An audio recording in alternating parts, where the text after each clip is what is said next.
안녕하세요. 저는 인천에 살고 있는 29 평범한 여자입니다. 예전에는 TV에 연애 프로그램이 하면 전부 다 챙겨서 봤었는데요.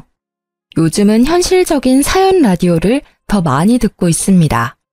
퇴근하고 캔맥주 마시면서 사연 라디오를 들으면 스트레스가 풀리기도 하고 가끔은 혼자 과몰입할 때도 많아요.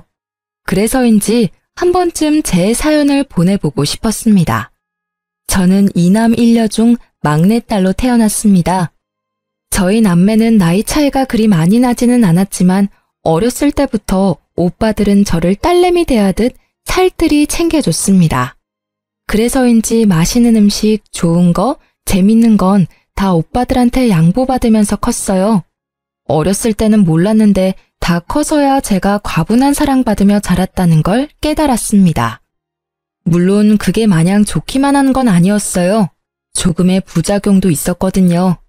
바로 두 오빠의 울타리 안에서 과하게 보호를 받으며 살다 보니 학창 시절에는 남자와 말 한마디를 못 섞어봤어요. 그 나이 때에만 할 수 있는 풋풋한 연애는 해보지 못한 게 너무 아쉽더라고요. 대학 가서야 좀 이성들이랑 대화 나누고 만날 기회가 있었는데요. 아무래도 제가 남자 경험이 없었다 보니 친해지기 어렵더라고요. 저는 먼저 제게 다가오는 사람마저 부담스럽다고 끊어내기 일쑤였어요. 그런데 친구가 그런 절 보다 못해 남자를 직접 소개해주겠다고 하더군요. 유나야, 너 대학 들어와서 한 번도 연애 안 했지? 너 지금 그 상태로면 졸업하고도 일한다고 바빠서 연애 안 할 것 같아. 제발 내 부탁인데 졸업 전에 소개팅 한 번만 해라, 응? 아, 사람이 사랑도 하면서 살아야지. 소개팅은 좀 부담스러운데 자연스럽게 만나고 싶어. 자연스러운 만남 추구? 자만추? 야, 너가 지금 찬밥 더운 밥 가릴 때야? 자연스럽게 만나봤자 낯가리고 대화도 제대로 못할 거면서. 가볍게 소개팅을 먼저 시작해보고 경험 쌓아서 남자분을 눈을 키워야지. 친구는 저를 놀리거나 한심하게 생각하는 게 아니라 진심으로 제 청춘이 아깝다며 안타까워했습니다. 그러다 졸업 직전 저는 소개팅을 받기로 결심했습니다. 그때 만난 게 남편이었어요. 그런데 남편은 연애 경험 없는 저마저 혀를 내두르게 만드는 아주 쑥맥인 남자였습니다. 저랑 눈도 제대로 못 마주칠 뿐더러 카페에서 메뉴 하나도 척척 주문을 못 하더라고요. 그럼에도 제가 마음에는 들었는지 소개팅 후 애프터를 신청하더군요. 저는 당연히 거절했어요. 그런데 운명의 장난일까요? 제가 대학 졸업 후에 곧바로 취업을 못했었거든요. 취업하기 전까지 용돈이라도 벌려고 아르바이트 면접을 봤는데 그곳에 소개팅을 했던 그 남자, 지금의 제 남편이 일하고 있었어요. 분명 그때 전혀 이성적인 호감이 안 느껴졌던 사람인데 같이 아르바이트하면서 힘든 일을 겪다 보니 어느새 정이 들어버리더군요. 남편은 연애는 쑥맥이었어도 사회 경험은 저보다 훨씬 많은 사람이었으니까요. 태어나 난생 처음 알바를 하는 저와 달리 그는 여러 아르바이트를 해왔어서 그런지 제가 헤맬 때마다 능숙하게 많이 도와줬습니다. 자연스럽게 의지를 많이 하게 됐고 저는 그렇게 첫 연애를 시작했습니다. 그렇게 연애 시절을 보내고 그와 결혼을 결심했을 때 저희 오빠들은 부모님보다 더 결혼을 강력하게 반대했습니다. 남친 집 형편이 조금 안 좋았거든요. 연애는 몰라도 결혼은 비슷한 수준의 집이랑 해야 한다고 오빠들은 저를 다그쳤습니다. 저희 오빠들은 둘 다 공무원이어서 더 좋은 짝 주변에서 찾아주겠다며 어떻게든 제 마음을 돌리려 하더군요. 막내야, 너 진짜 남자분 눈이 왜 그렇게 형편없는 거니? 네 남자친구가 고객센터에서 일하는 건 우리 집이랑 아무 상관없어. 하지만 내 매제될 사람이 고객센터에서 일하는 건 많이 다르지. 형이랑 내 주변에 다 공무원이야. 그래서 우리는 당연히 적어도 넌 공무원 남편 만날 줄 알았어. 우리가 네 짝으로 봐준 사람들이 있으니까 제발 이 결혼 다시 생각해봐.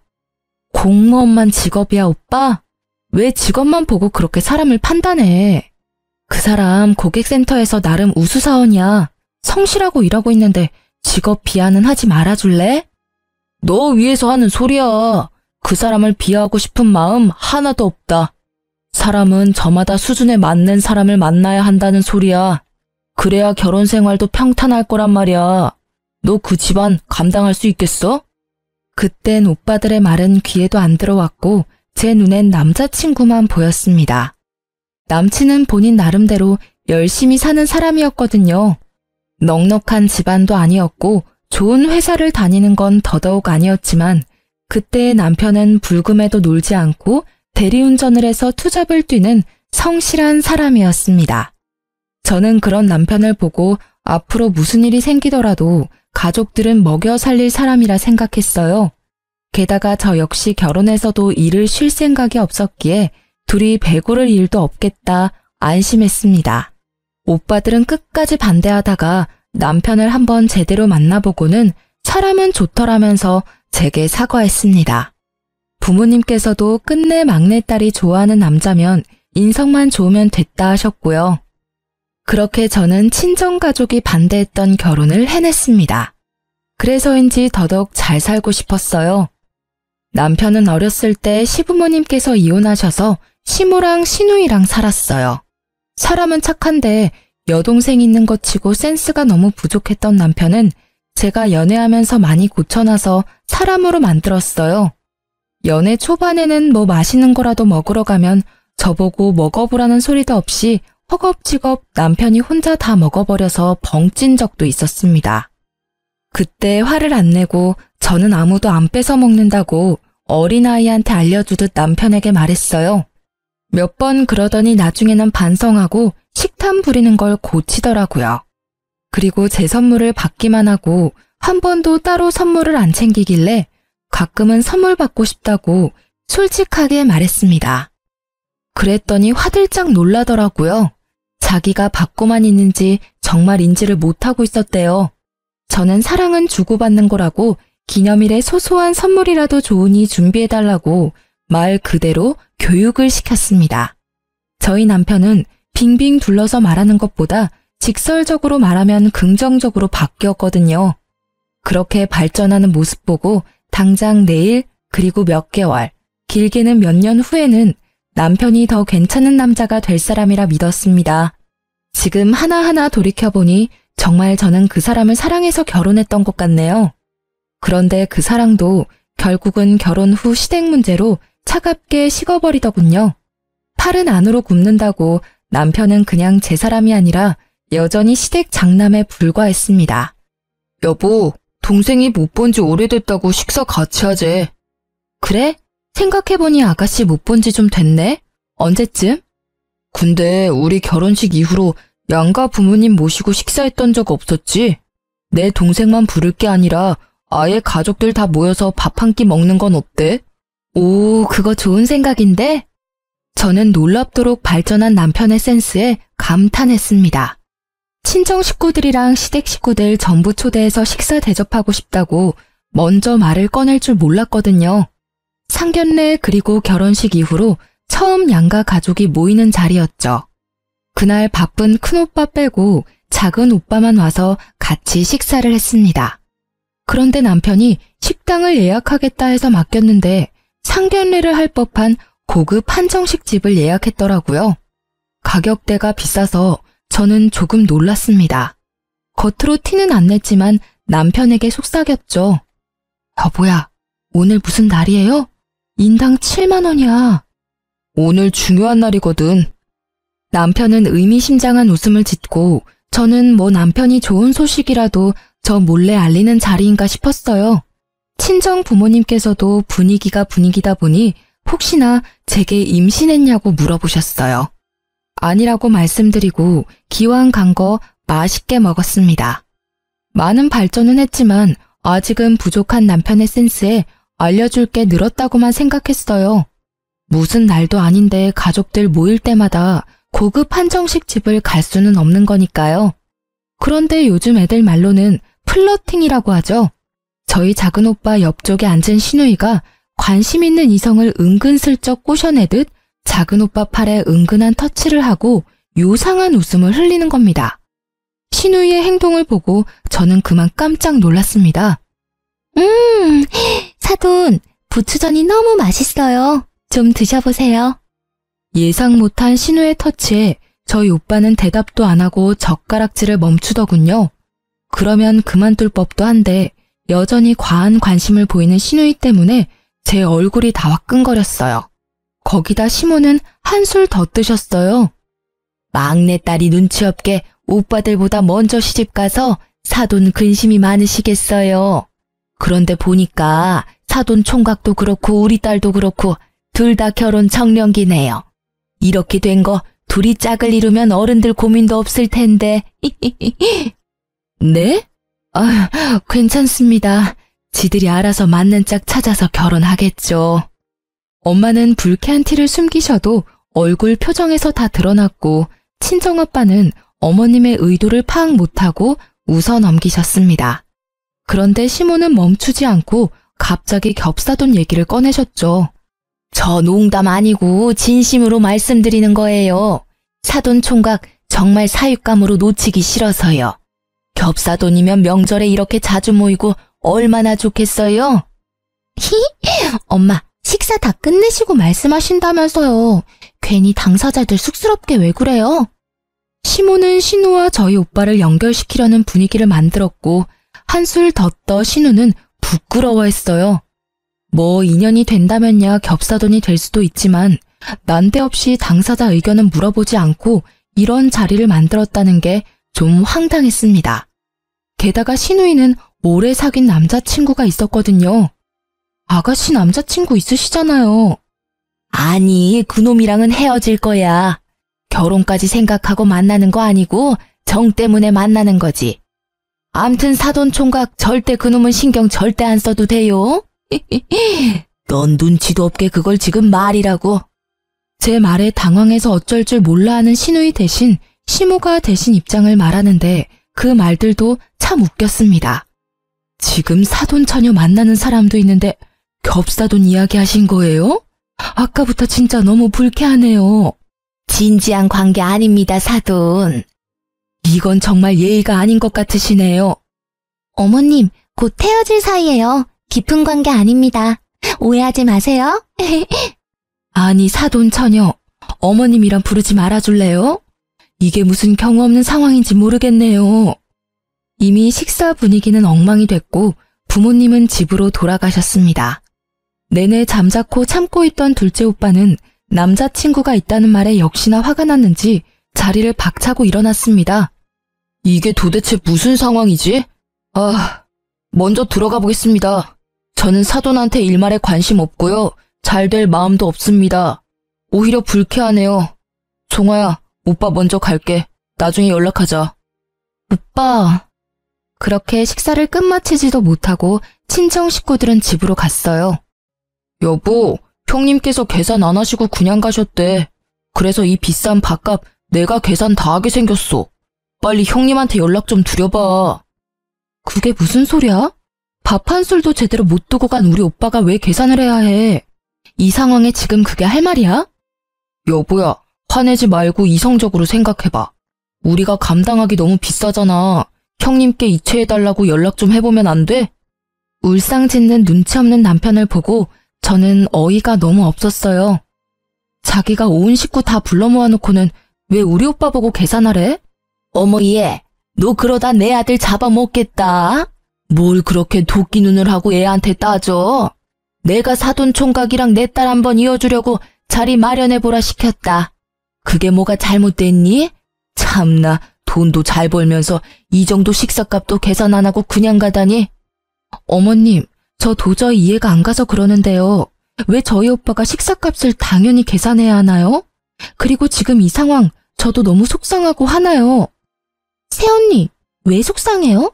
제가 더 서운해요. 저 남자친구 있는 건 뜬금없이 저한테 물어보지도 않고 왜 공식적으로 말한 거예요? 저랑 오빠랑 잘 되면 언니한테도 좋은 일이잖아요. 아가씨, 남자친구랑은 헤어지셨어요? 아직 안 헤어지셨잖아요. 맞는 말 했는데 왜 아가씨가 화내세요? 화낼 사람은 바로 저예요. 가벼운 말싸움 후 그만하자며 시모와 시누이도 결국 자리를 뜨더군요. 다음에 얘기하자고 얼버무리면서요. 그 와중에 남편은 제 기분을 살피지도 않고 아직도 뭐가 잘못됐는지 모르는지 철없이 용돈 다 썼다며 계산서를 제게 내밀더라고요. 그날 50만 원 넘는 돈 썼는데 아무도 제대로 된 식사를 못했어요. 저는 집에 돌아와서야 남편에게 제대로 따졌습니다. 당신 처음부터 그런 불순한 의도로 우리 식구들 부른 거였어? 그것도 난 기분 더러운데 우리 오빠가 계산 안 했다고 투덜거리는 모습도 최악이더라. 누가 당신 보고 비싼 한정식 예약하랬어? 누가 우리 오빠한테 아가씨 소개시켜 달랬냐고. 지금 이게 도대체 무슨 상황인데? 불순한 의도라니, 기분이 더럽다니, 말 좀 가려서 해라. 그리고 소리 지르지 말고 이야기해. 차분히 얘기하란 말이야. 아니, 다 큰 남녀 소개시켜주는 자리를 꼭 세세하게 말하고 진행시켜야 해? 어색한 분위기 말고 자연스럽게 분위기 형성한 거잖아.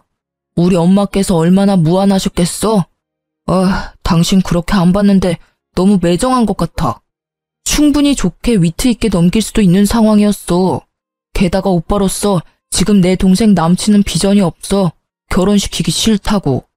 이렇게 가까이에 좋은 신랑감 있는데 내가 망설일 이유가 있겠어? 동생 위해서 용기 한번 내본 거라고. 근데 당신 때문에 다 망쳤어.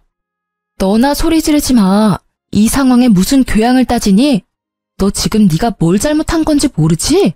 나 당신 부인이야. 간단히 상의라도 했어야지. 그럼 당신이 내 동생이랑 형님 연결시켜 줬을 거야? 아니? 그럼 내가 당신 죽어라 말리기라도 해서 애초에 이런 상황 안 만들었겠지. 오래된 남친 있는 아가씨랑 솔로인 우리 오빠를 왜 엮어? 당신도 아가씨도 참 구제불능이다. 어떻게 그런 발상을 해? 됐고, 2번 다시는 이런 상황 만들지 마. 알겠니? 그리고 오늘 계산한 밥값 다음 달부터 당신 용돈에서 절반은 뺄 테니까 그렇게 알아. 뭐? 그런 게 어딨어. 반반 부담할까 했는데 그냥 네가 다 낼래? 남편은 끝까지 삐죽거리며 제 속을 긁더라고요. 근데 말야, 당신 나한테는 심하게 해도 우리 엄마랑 내 동생한테는 당신 너무 심했어. 따로 사과할 거지? 사과는 내가 받아야 할 입장이거든? 그때 저는 처음으로 남편에 대한 콩깍지가 다 벗겨졌어요. 결혼 전 오빠가 그토록 제 결혼을 말렸던 장면들이 마치 파노라마처럼 제 머릿속을 스쳐 지나갔죠. 저는 반성 태도를 보이지 않는 적반하장인 남편과 각방을 쓰면서 투명인간 취급했어요. 남편은 며칠 지나자 결국 싹싹 빌더라고요. 잠시 정신이 어떻게 됐다나 뭐라나 제가 사과를 안 받아주자 남편은 그날 계산했던 밥값을 시누이랑 반반 부담해서 제게 입금했더라고요. 그래서 마지못해 사과를 받아줬습니다. 이미 그 한 번의 일로 남편에게 정이 떨어질 대로 떨어졌지만요. 그렇게 저는 정 떨어진 채로 결혼 생활을 겨우 이어나갔습니다. 머릿속으로는 이혼 생각도 좀 했던 것 같습니다. 게다가 그 사건 이후로 남편의 행동과 말투가 묘하게 결혼 전이랑 아주 딴판으로 변하더군요. 그러다 결국 지금까지 남편이 제 앞에서 보여줬던 좋은 모습들은 전부 일시적인 변화에 불과했다는 걸 깨달았어요. 시댁 식구들이 본격적으로 제 남편을 쥐고 흔들었거든요. 남편은 꼭 시모와 시누이의 말에 움직이는 꼭두각시 인형 같았어요. 아직 결혼 안 한 분들이 제 사연을 우연히 듣는다면 제발 결혼할 사람 그 한 명만 보지 마시고 그의 배경도 잘 보고 결혼 상대로 아닌 사람은 초반에 잘 걸렀으면 좋겠습니다. 저는 어리석게도 사서 고생을 했지만요. 얼마 안 가 시누이는 자신의 오래된 남자친구와 초스피드로 결혼식을 올렸습니다. 저도 속에 앙금은 남아있었지만 그때만큼은 잘된 일이라 진심으로 축복해줬습니다. 하지만 나중에 집에 날아온 우편물을 보고 그 진심도 싹 사라지더군요. 저희 부부가 쓰는 거래 은행도 아니고 저축은행 우편물이 제 남편 이름으로 와 있길래 저는 아무 생각 없이 열어서 내용을 확인했습니다. 남편은 저 몰래 신용대출을 3천만 원이나 받았더라고요. 혹시 남편이 나 몰래 무슨 사고라도 친 걸까 싶어 너무 놀라 손이 바들바들 떨리더라고요. 여보, 이거 뭐야? 아니 당신이 3천만 원 신용대출 받을 일이 뭐가 있어? 아이씨, 뭐야. 왜 남의 우편물을 함부로 열어? 여기 본인 외 개봉 금지. 안 보여? 아무리 우리가 결혼을 했어도 선은 넘지 말자, 어? 정말 웃기지 않나요? 남편 놈은 그 상황에서도 프라이버시가 어쩌고 저쩌고 한참 제게 큰 소리를 치더라고요. 야, 뭐? 너야말로 선 넘지 마. 아니, 넘었네 이미. 우리가 벌면 얼마나 번다고 이자율 높은 저축은행에 3천이나 빌리니? 그거 이자랑 원금 어떻게 갚을 거야? 결혼했으면 대출도 의논하고 받아야 하는 거 아니야? 1금융도 아니고 이렇게 큰 돈을 저축은행에 빌린 이유가 뭔데? 어? 너 나 몰래 도박하니? 아님 주식? 코인? 무슨 소리야. 난 떳떳해. 그딴 거 안 한다고. 아니, 자기도 형님들이 막내 여동생 결혼한다고 우리 신혼집 해주셨잖아.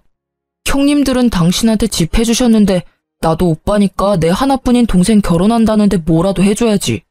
혼수하라고 3천만 원 그대로 다 줬어. 뭐? 그걸 지금 말이라고 하는 거야? 우리 오빠들은 본인들이 번 돈을 차곡차곡 모아서 나 축하해준 거잖아. 이게 그거랑 같아? 너도 네가 모은 돈으로 축하해주던가. 네 수중에 있는 돈 쓰면 내가 말도 안 해. 어떻게 겁도 없이 덜컥 신용대출을 몇 천씩 받아? 게다가 넌 가정도 있는 사람이잖아. 내 의견은 하나도 안 묻고 상의 없이 신용대출 받는 게 정상이야? 당신 마인드 진짜 무섭다. 그게 이자가 얼만데? 너는 뭐 맨날 나보고 상의하래. 이런 것쯤은 나 혼자 결정해도 되잖아. 그럼 외벌이도 아니고 뻔히 너랑 나 맞벌이 하는 거 알고 있는데 어떻게 여동생한테 돈 없다고 말하냐? 그건 내 자존심이 허락 못해. 그리고 당연히 형님들은 돈 잘 버니까 대출 안 받아도 여유롭겠지만 난 그렇지 않잖아. 그러니 대출이라도 받는 수밖에. 그러니까 수준에 맞게 축하를 해줘야지. 답답하다. 전혀 말이 안 통해. 어쩌겠어. 이미 지나간 일이니까 그만 화내. 천천히 갚아나가면 되잖아. 그래서 말인데 생활비 각출하는 거 1년만 좀 봐줘. 뭐? 빚 갚는 게 남일이야? 뭐가 그렇게 여유롭고 덤덤하고 뻔뻔해? 우리 결혼했어. 저지르기 전에 상의했어야지. 1년? 어림도 없어. 네가 저지른 일 너 혼자 알아서 감당해. 경제관념까지 박살난 남편의 행동을 보니 저는 당장 이혼하고 이 상황을 벗어나고 싶다는 생각이 강하게 들었어요. 이대로 있다가는 저마저 빚더미에 앉을 것 같은 예감이 들었거든요. 거기에 시누이와 시모의 막 나가는 행동은 제 이혼을 더 앞당기게 해줬습니다. 남편과 냉전은 계속됐고 저는 개인적으로 이혼 전문 변호사를 알아보고 있던 중이었어요.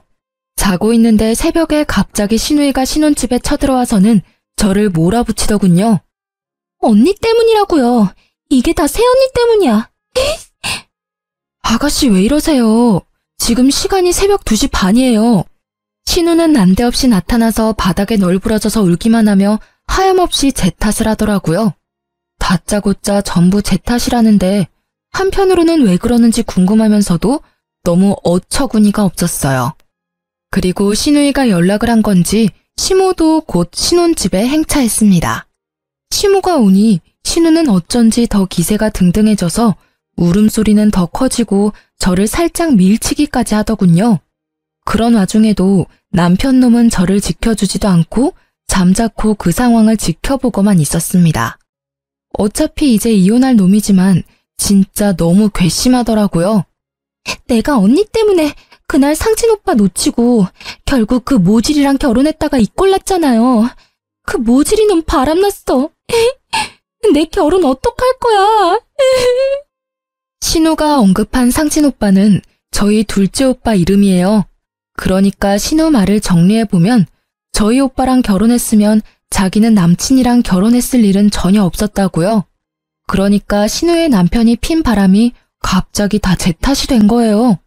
우는 신우 입에서 제 오빠 이름이 나오자 저는 그동안 참았던 게 한 번에 폭발했습니다. 꼭지가 돈다는 표현이 엄청 이해가 됐어요. 가만히는 친정오빠를 자꾸 본인이랑 엮는 신우이를 더 이상 보고만 있을 수 없었죠. 아가씨, 제발 가만히 있는 저랑 우리 오빠 좀 내버려 두세요. 왜 자꾸 아가씨랑 저희 오빠를 엮어요? 왜 아가씨 남편이 바람핀 게 제 탓이죠? 이럴 시간에 정신과에 좀 가보세요. 내가 상진 오빠 사랑하는데 언니가 회방 놓았잖아요. 그러니까 새언니 탓이죠. 엄마 들었어? 나보고 병원이나 가래. 진짜 웃겨. 도대체 시댁을 뭘로 보는 건지. 너 지금 어디 시엠이 보는 앞에서 소리를 지르니? 내 딸 정신병자 취급하지 마라. 겹사돈 진즉했으면 이렇게 불화도 안 생겼을 거다. 니 탓 맞지 뭐. 어머님, 꼭 딸내미 손잡고 병원 좀 가보세요. 저 진짜 기가 막혀서 더 말하기도 싫으니까 제 집에서 당장 나가주세요. 제발요. 너 진짜 내가 엄마랑 내 동생한테 함부로 하지 말랬지? 진짜 시댁이 우습냐? 남편이 우스워? 그래, 우스워. 그만 우스운 꼴 보이고 네 엄마랑 네 여동생 데리고 내 집에서 나가. 뭐? 내 집? 여기가 왜 네 집이야? 우리 집이지? 예, 이렇게 된 게 다 네 탓인데 사돈 총각이랑 재혼을 시키던지 네가 해결책을 내놔야 나가지. 시모는 정말 눈 하나 깜빡이지 않고 재혼을 언급했어요. 저는 재혼이란 말에 이성의 끈이 딱 끊어지더군요. 그놈 바람핀 걸 왜 나한테 책임을 묻냐니까요. 애먼 우리 오빠를 뭐가 어째요? 재혼? 다신 우리 오빠 입에 올리지 마세요. 우리 집이 만만해요. 제가 만만해요. 야, 넌 뭘 보고만 있어. 내가 분명히 다 데리고 나가라 했지. 제가 이성을 잃고 남편 놈 멱살 잡고 뒤흔드니 평온해 보였던 시모는 그제야 눈이 뒤집혀서 제 뺨을 내리치려 손을 들더군요. 남편 놈은 그나마 자기 마누라 뺨 맞는 건 또 싫은지 지가 대신 뺨을 맞았어요. 넌 그걸 또 속도 없이 왜 막아? 괜찮냐? 안 되겠다. 어머님은 어머님 자식만 귀하죠? 저는 일부러 남편의 뺨을 갈겼습니다. 시모는 자기 아들이 싸대기 맞았다며 개거품 물고 쓰러지려 하더군요. 제 손맛을 본 남편은 멍하니 정신 못 차리고 서 있고 시누이는 옆에서 씩씩거리더군요. 언니, 지금 우리 오빠 뺨 때렸어요? 왜? 너도 맞아야 정신 차릴래? 너도 한 대 맞기 전에 까불지 마. 너 정말 막 나가기로 한 거냐? 어디 내 앞에서? 저 이 사람이랑 이혼할 거예요. 눈에 뵈는 거 없으니까 얼른 나가세요, 당장. 당신 진짜 왜 이래? 잊었어? 여기 우리 오빠가 내 명의로 해준 집이야. 여보세요? 경찰이죠? 출동 좀 바로 해주실 수 있나요? 집주인이 나가라는데 계속 안 나가는 인간들이 있어서요. 저는 망설임 없이 경찰에 신고했습니다. 아니면 상식이 안 통하는 이 사람들과 날이 밝도록 싸울 것 같았거든요. 5분 만에 출동한 경찰들이 가족이라도 명의가 제 집이라 나가라면 나가는 게 맞다고 설명하자 시모와 신우는 온몸으로 발악했습니다. 남편에게도 꼴보기 싫으니 같이 나가라고 했어요. 남편은 저를 아련하게 쳐다보더니 제발 좀 그만하라고 창피하니까 집에 가자며 시모와 신우이에게 소리치더군요. 그만하라는 말을 진작 좀 해주지. 너무 원망스러웠어요. 진작에 중간에서 본인이 중재했다면 얼마나 좋았을까요? 저는 친정오빠들이 해준 집이 오로지 제 명의라 정말이지 다행이라 생각했습니다. 쉽게 이혼해주지 않는다면 이혼 소송하기에도 충분했죠. 저는 그대로 울다가 지쳐 잠들었는데 일어나 보니 친정오빠의 연락이 가득 와 있었습니다. 오빠? 전화를 왜 이렇게 많이 했어? 너 시댁일로 할 말이 있어서 나 점심때 잠깐 들릴게. 알았어. 뭔가 예감이 안 좋았는데 신우이는 정신 못 차리고 친정오빠에게 따로 연락을 했더라고요. 나한테 연락 와서 제발 한 번만 만나자 하는데 소름 끼쳐서 싫다 했어. 아니 내가 따로 그 여자를 만날 일이 뭐가 있겠어? 저번 식사 자리 때부터 왜 그러는 건지 모르겠네. 대충 이야기 들어보니까 너 매제한테 이혼하자고 했다며? 오빠, 아가씨 일은 내가 대신 미안해. 근데 지금은 내가 다 말할 힘이 없어. 너 괜찮은 건 맞아? 난 괜찮으니까 나중에 말하고 싶을 때 천천히 말해줘. 나 괜찮아. 내가 오빠들 울타리에서 벗어날 거라고 했잖아. 내가 미련하게 반대한 결혼한 건데 이혼도 내가 감당해야지. 내 동생 다 컸네 진짜. 아무튼 내 신경은 쓰지 마. 이게 뭐 너 잘못도 아니잖아. 근데 그 여자 내 번호는 어떻게 알았지? 남편한테 알려달라고 했을 것 같아. 그 사람 어머님이랑 아가씨 말이면 뭐든 다 할 것처럼 굴더라. 연애 때는 내 말이 우선이었는데 결혼하고 나니까 시댁 입김에 움직이더라고. 나 몰래 아가씨 혼수 보탠다고 신용 대출까지 받았더라. 아, 그놈 진짜. 내가 머리 싸매고 끝까지 반대할걸. 하여튼 이 오빠가 도와줄 일 있으면 말해줘. 큰형이랑 얘기해보고 변호사도 구해줄게. 저는 얼마 안 가 시댁에 가서 이혼하자고 서류를 내밀고 더 이상 저희 오빠에게 연락하지 말라고 단호히 말했습니다. 남편의 얼굴은 그 사이 피죽도 못 얻어먹은 것 마냥 많이 상해 있더라고요. 목소리도 한껏 풀이 죽어 있었어요. 하지만 더 이상 안타까운 마음도 안 들었습니다. 솔직히 저 보여주려고 쇼한다는 생각밖에 안 들었어요. 이혼하자. 내 결론은 이혼이야. 남친 있는 아가씨가 사돈인 우리 오빠한테 찝쩍거리는 것도 불쾌했고 결혼해서 남편 바람피니까 나랑 우리 오빠 언급하는 것도 소름 끼치고 결정적으로 당신 나 몰래 아가씨 준다고 신용대출 받은 거에서 난 완전히 신뢰를 잃어버렸어. 여보야, 그러지 말고 나랑 일단 둘이 더 대화를 해보자. 제발. 이렇게 갑자기 이혼 서류 내밀면 나 어떻게 살라는 거야? 내가 잘못했어, 응? 남편은 제게 손이 발휘되도록 빌었지만 이미 이혼은 결심했으니 냉정하게 남편을 뿌리쳤어요. 이미 난 이혼할 거라 정했어. 당신이 못 받아들이겠으면 소송으로 가는 거야. 정말 너 너무한다. 겨우 그거 가지고 꼬투리 잡아서 이혼이라니. 말이 되는 일이야 이게? 아들, 너도 그만 사과해라. 여동생 도와준다고 돈 빌릴 수도 있는 거지. 그리고 사돈끼리 잘 되면 좋은 일인데 뭘 그렇게 열을 내? 너 혹시 우리 집안 무시하냐?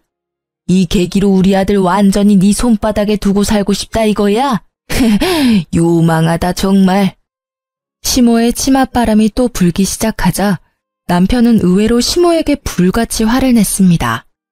엄마 제발, 제발 좀 그만 좀 하시라고요. 저 이 사람 아직도 사랑해요. 많이 사랑한다고요.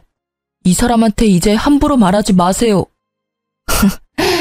이혼할 때 되어서야 제대로 내 편은 들구나. 여보.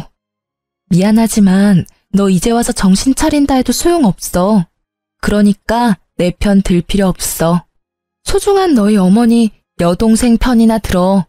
너는 이제 내 사람 아니거든. 제가 쐐기를 박자 남편은 눈물 콧물 빼며 울더군요. 시누이는 진짜 저희가 이혼할 것 같은지 그제서야 쭈뼛쭈뼛 제게 다가와서 잘못했다고 빌더군요. 새언니, 제가 진짜 잘못했어요. 경솔하게 행동해서 미안해요. 우리 오빠랑 이혼만은 하지 마세요. 네? 저 반성하고 있어요.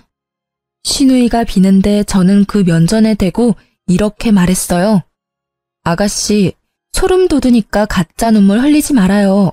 여기서 울고 싶은 건 나랑 이 사람뿐이에요. 그랬더니 신우는 갑자기 태도가 돌변하더니 이렇게 말하더군요. 언니, 단도직입적으로 얘기할게요. 맞아요. 언니가 오빠랑 이혼해도 난 아무런 상관없어요. 그런데 이대로 집안 대 집안이 껄끄러워지는 건 정말 싫어요. 나중에 새언니가 내 시누이가 될지 모르는데 그럼 곤란하잖아요. 전 그게 걱정돼요. 이제서야 고백하는 건데요. 사실 새언니랑 오빠 상견례 했을 때부터 저 사돈, 아니 상진 오빠한테 첫눈에 반했어요. 그때부터 쭉 좋아했다고요. 진짜 솔직히 말하면 사실 남편이 바람펴서 마냥 싫지는 않았어요. 그렇게 지금이라도 이혼해서 다시 상진 오빠랑 잘해볼 수 있으니까요. 너도 제발 그만해라. 따지고 보면 너 때문에 나 이혼당하게 생겼는데 그런 말이 나와? 오빠는 빠져있어. 이건 여자들끼리 대화니까. 근데 이게? 남편은 신우를 억지로 나가게 하려다가 신우가 땅바닥에 철푸덕 넘어지고 말았죠. 오빠 진짜 왜 이래? 그냥 잠자코 엄마랑 내 말이나 들어. 너 지금 여자 하나 때문에 동생을 밀어? 이놈이? 자기들끼리 헐뜯고 싸우는데 저는 그 틈을 타 녹음이 잘 되고 있는지 확인했어요. 혹시 몰라 시댁 들어올 때부터 휴대폰 녹음 어플을 켜고 있었거든요. 녹음은 아주 잘 되고 있었고 저는 신우의 절절한 고백이 담긴 그 녹음을 그대로 신우 남편에게 보냈습니다. 번호는 없었지만 저와 시댁 식구들이 모여있는 단톡방에는 그분도 계셨거든요. 저는 이만 가볼게요. 아가씨, 잘해봐요. 앞으로 어떻게 될지 정말 궁금하네요. 언니, 지금 나 응원해주는 거예요? 방금 아가씨, 아니, 네가 말한 것들 네 신랑한테 보내놨으니까 너 알아서 잘해보라고. 그게 무슨 말이에요? 가족 톡방 확인해봐요. 그럼 안녕. 이게 뭐야? 미쳤어? 너 돌았지? 이걸 보내면 어쩌자는 거야? 빨리 지워. 지우라고! 녹음을 재생한 신우이는 자기 음성을 확인하고는 깜짝 놀라 제게 달려들더군요. 시모 역시 발악했어요. 저는 서둘러 그 집을 나왔습니다. 사실 둘이서 저를 쫓아오려고 했는데 남편이 온몸으로 그 둘을 막았어요. 여보, 내가 막고 있을게. 빨리 가. 어서 가라고. 아주 그렇게 혼자 꼴값을 떨더군요. 그렇게 저는 오빠가 소개해준 변호사를 통해서 이혼 소송을 진행했습니다. 그 중간에 전시모는 자기 아들 마음을 못 잡는다고 제발 한 번만 시댁에 와서 얼굴 좀 비춰달라고 빌더라고요. 얘야, 마음 상했다면 정말 미안하다. 우리가 배운 게 없고 가진 게 없다 보니 너무 너에게 바라기만 한 것 같아. 이제 다시는 너네 관계에 안 끼어들 테니 내 아들만이라도 한 번만 봐주면 안 되겠니? 용서는 못해도 잠깐 와서 얼굴이라도 좀 비춰줘. 저렇게 아무것도 안 하고 페인처럼 지내는데 내 마음이 썩어 문드러져. 그래도 한때 네가 사랑했던 내 아들 저대로 인생 망가졌으면 좋겠어. 너 그럼 그 죄책감 쉽게 지워질 것 같아? 평생 갈 거야. 그랬으면 좋겠어? 아줌마, 제발 저한테 가스라이팅 하지 마세요. 죄책감은 제 인생 망친 당신들이 가져야 하는 거 아닌가요?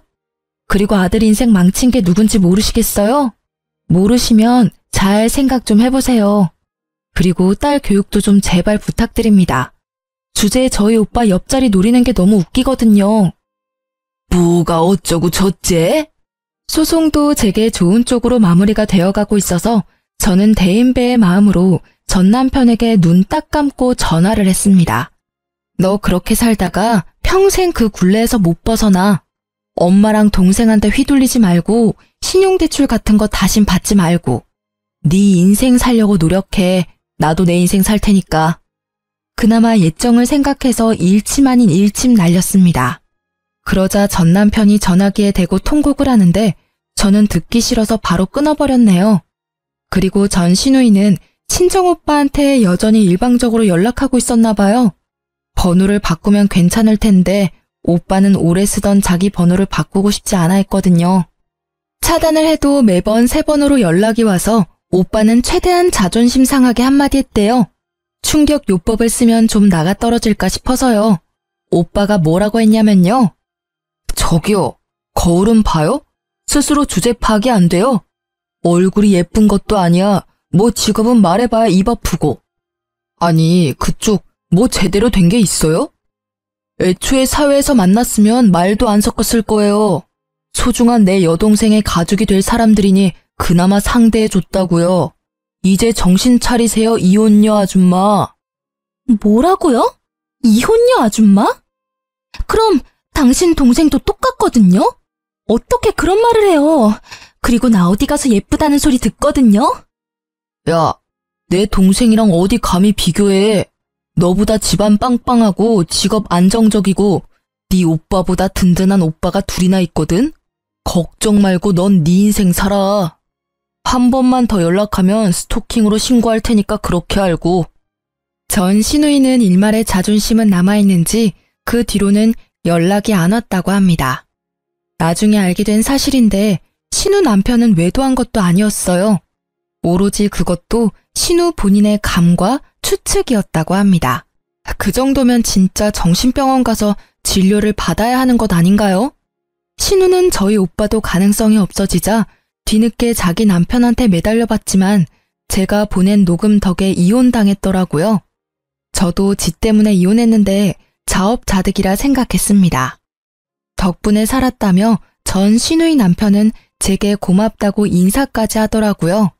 서로 동병상련이었죠. 그런 집안이랑 엮여서 액땜 제대로 했다고 이야기를 나눴었네요. 결혼 전 연애 때까지는 정말 뜨겁게 전 남편과 사랑했기에 이혼하면서도 저도 많이 씁쓸하기는 했습니다.